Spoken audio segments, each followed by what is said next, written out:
പ്രധാനപ്പെട്ട നദീതട പദ്ധതികളും അവ സ്ഥിതി ചെയ്യുന്ന നദിയും നോക്കാം.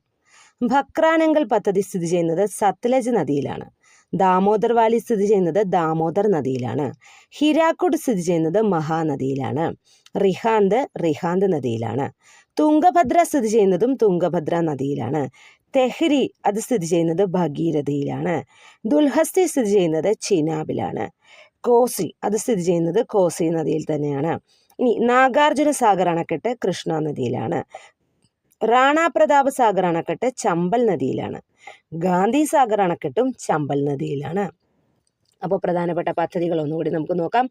ഭക്രാനങ്കൽ അണക്കെട്ട് സത്ലജ് നദിയിൽ, ദാമോദർ വാലി ദാമോദർ നദിയിൽ, ഹിരാക്കുഡ് മഹാനദിയിൽ, റിഹാന്ത് നദിയിൽ, തുംഗഭദ്ര നദിയിൽ, തെഹ്രി അണക്കെട്ട് ഭഗീരഥി നദിയിൽ, ദുൽഹസ്തി അണക്കെട്ട് ചിനാബിൽ, കോസി അണക്കെട്ട് കോസി നദിയിൽ, നാഗാർജുന സാഗർ അണക്കെട്ട് കൃഷ്ണ നദിയിൽ,